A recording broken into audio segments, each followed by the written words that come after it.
Welcome to the Elite Real Estate Leaders Podcast, brought to you by Trailstone Insurance Group, bringing you interviews with the best real estate and mortgage professionals, empowering you to understand the current trends in the housing market so that you make the American dream your reality. Enjoy today's episode.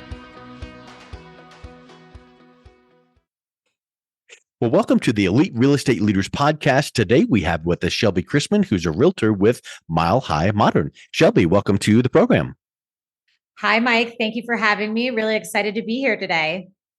Yes, I'm looking forward to talking to you because it is invariably true. Each and every time we talk to a new person, it's like different and fresh perspectives on real estate. So I'm excited to learn from you. But before we dive into that, give us a little bit of your background and story and how did you get into real estate?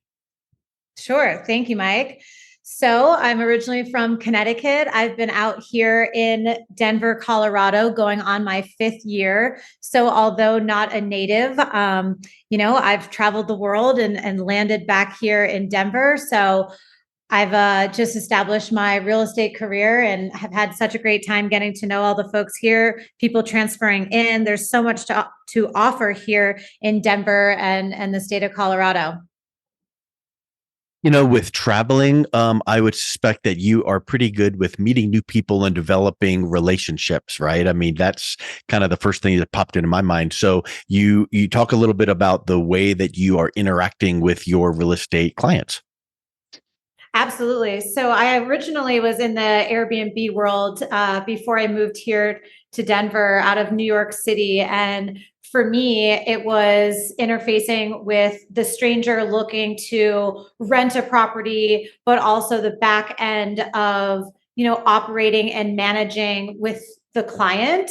So the homeowner. And I really just learned to love that aspect. I think part of that has to do with my travels, staying in hotels, staying in Airbnbs and meeting people along the way and understanding what people want and are looking for and the accommodations that make them either make or break their travel stays. And then I took all of that kind of curated information. And I think it helps me become a better realtor, both on the sales side and the buyer side of what can my life look like living in this space and having the opportunity to kind of paint a picture of what someone's life would be like based on their needs and wants. So I think the travels, both for me and then also kind of facilitating travelers on the Airbnb management side has really opened my eyes to being a better and good realtor.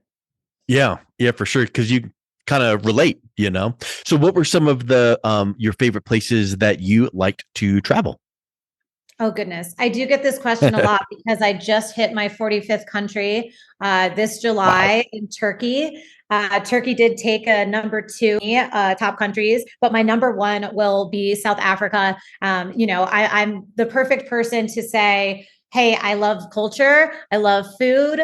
I need to be doing all sorts of activities, but then can also appreciate a nice sunset or a tranquil beach. So having kind of a country that gives you a little bit of all of that is always going to rank high on my list of places to go. Yep, for sure. And then how many years were you in that travel mode? So when I left New York City, I always said that I would come back to Denver, but I did a little travel stunt in between for about 2 years. I was going from hotel to Airbnb to hotel and being able to kind of see how spaces are curated for a vibe or a culture or functionality really opened my eyes to say, oh gosh, I love design. I love furnishings. I love, color palettes, anything that is a part of creating a space really has ultimately come back to help me in real estate and painting a picture for how people should and could live in their spaces too. That's a big piece that I think a lot of times people don't pick up on, which is kind of the color you can bring based on your personal experiences. So do you want to work with someone that just says, here are the stats of the piece of real estate, bedrooms, bathrooms, square footage, or let's look past that. what could this be? And how can we make this your own? And I think that being able to draw from your travels is huge. Now that you put down roots back down here in Denver, you're able to identify with people that are kind of coming from the travel temporary space and wanting to put roots down the same way you are, right? Absolutely. I think I can kind of speak to my own experience of moving here and trying to figure out how I can get exactly what I wanted in Denver. My example being, when I got here, location meant everything to me. Yeah. Coming from New York City, even, you can live on one side of the city, but spend all of your time in this pocket, and you're spending hours, minutes, time wasted getting to the neighborhood that you want to be in. And for me, coming to Denver, being such a hot market at the time, things were quickly escalating in price. And so I looked for something that I could add value to. For me, that's something that I translate to my business as well. You might have to buy a 2-bed, 1-bath and create that 3-bed, 3-bath that you've always wanted for yourself, rather than being priced out. There are creative ways to add value to homes and get exactly what you're looking for. And that's what I did when I got here. Well, that makes me think of another question. How would that look? What's a creative way that you can take a 2-bed, 1-bath and make it feel like a whole different space or a bigger space?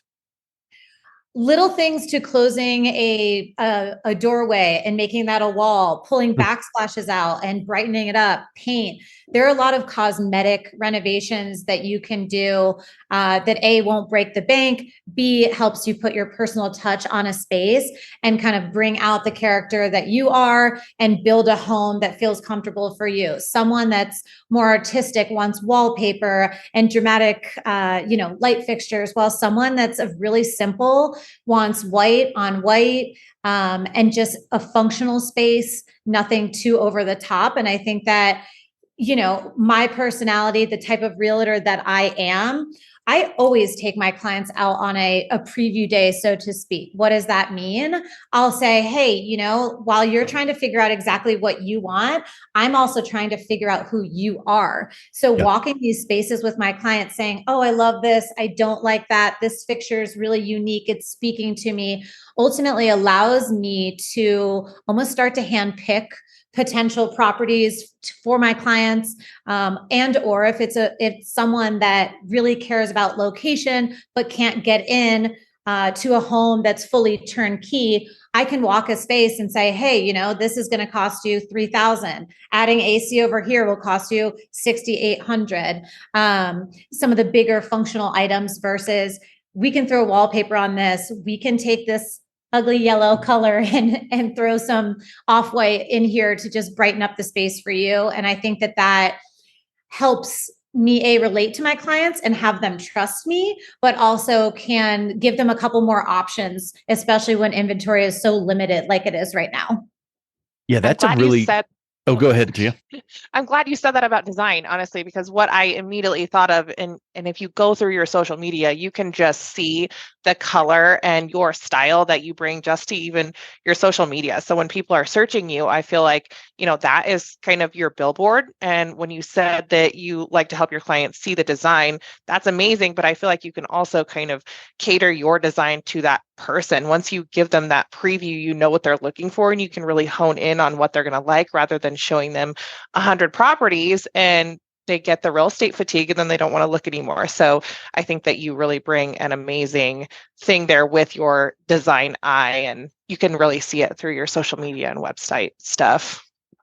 Thank you. I so appreciate that. I think especially with inventory being tight, as we all know, 4 million short or something along those lines, we have to come up with creative ways to not only buy homes, but, make it fit to our family. Right now, people are sitting on that 2-3% that they bought 2 years ago and they aren't moving. So we're down 2,300 units from this time last year, and there's less to pick from. So it's how to paint a picture for the clients to make what we do have available work for them, and what value add they can bring themselves. Is there room to add an extra powder bath, and that's what's holding them back from this purchase? Is there an opportunity to, in the exterior, make it a livable backyard for their kids or their dogs, and that's just where we are today in this market.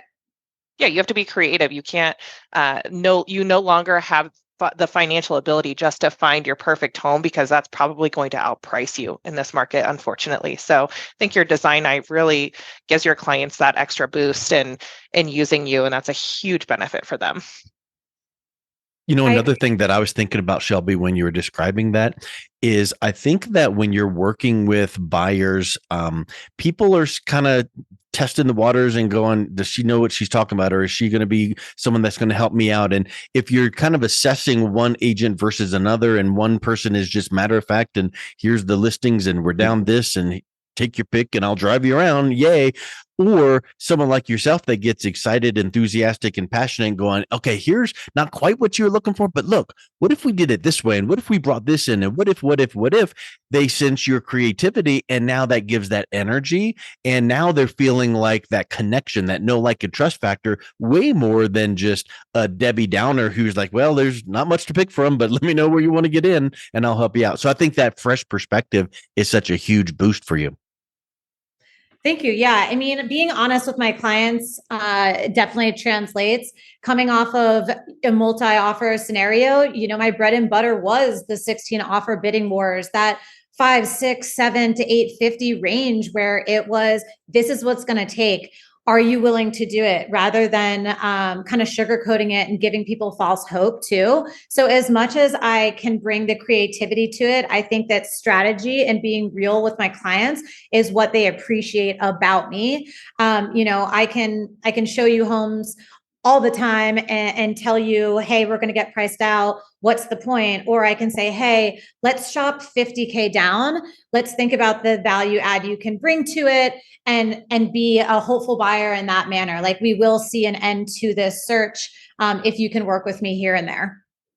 And that brings back to that whole concept of, let's go to a real estate closing, and, air quotes on the word closing, but in reality, it's an opening of a relationship. And when you treat people the way that you're describing, they might be still looking for that next thing down the road, but it might be 2, 3, 4 years down the road when market conditions change. But guess who they call? The person that was really complimentary of their choices, that was creative, someone that got them in right now and met their basic needs, but gave them the hope that, hey, when things move, or I'm going to keep in touch with you, or hey, it's been 3 months since you moved into your place, I got this idea for you. All of a sudden now that lays that groundwork, right? Is that what you found over your experience? Absolutely. I definitely have found myself that most of my relationships transcend into a friendship outside of these deals. And, whether they're on, I try not to be too pushy, but I'm always optimistic for people. I do have a bit of a hunger drive in me, and a shark mentality, that the needs and the wants of my client are so important. If there is a will, there is a way, not just to put someone in a home to put them in a home, but to really find them something that's going to work for them, both as an asset, caring about whether it's location, square footage. Every single client has such a different need and want, and the closer you get to them, or the more willing you are to listen to their needs and their wants and really go on this journey with them, the not easier, but the faster we get to the ultimate goal, which is to find a dream home, or even a milestone home, just a first home, a trading up home, I want to eventually rent this out later, 3-year home. So for me, that connection really allows me to understand who they are, what they need, what their intentions are, and how this will ultimately play out for them and with them, whether it's a milestone or a dream for them. It sounds like you are the epitome of honesty and integrity. Truly, I think that shines through just in your voice and your personality and all of your social media, totally. But I think you really get a certain piece, which is the golden rule is treat others how you want to be treated. But the platinum rule, I think, is so much more important. It's treat others how they want to be treated. So I feel like you've already just shown that you treat your clients how you would appreciate being treated. You want that honesty, even if it's going to maybe hurt their feelings and they don't get the house that they are really hoping for because maybe you did have to go 50K down or whatever it is. Just having those honest conversations that you would have with a sister or a brother and treating them that way, I think is so great. And I think you definitely show that you do that. There is some strategy behind it all. I would be lying if I said there wasn't.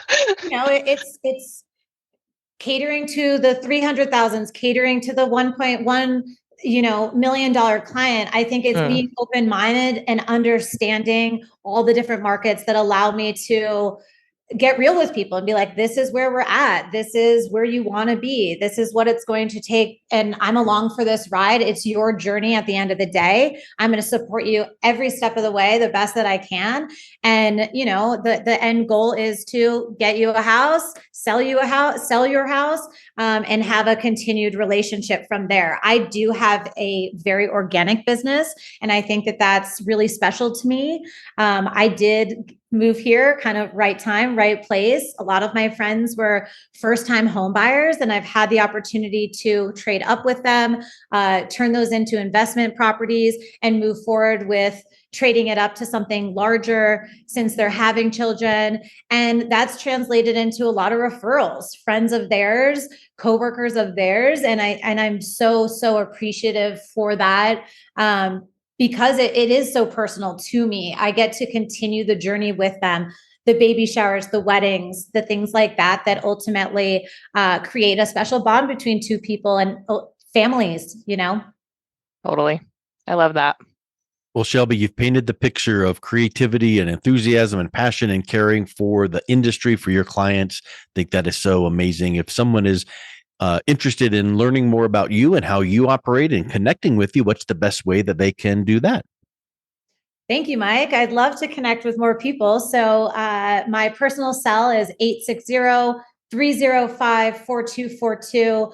I am always available on text. I am never not working. Even if I am traveling or across the world, there's always someone there to be full service to my clients. And you can follow me on social media at SHELBCRIS. I am in the process of merging that in my business account, which is with Shelby. But I would love to connect with you and continue on these journeys together. Excellent. Well, Shelby, thank you so much for coming on today. It's been a real pleasure talking with you. Thank you, Mike. Thank you for listening to the Elite Real Estate Leaders Podcast, brought to you by Trailstone Insurance Group. To learn more about the topics mentioned on today's show or listen to past episodes, visit www.eliterealestateleaders.com.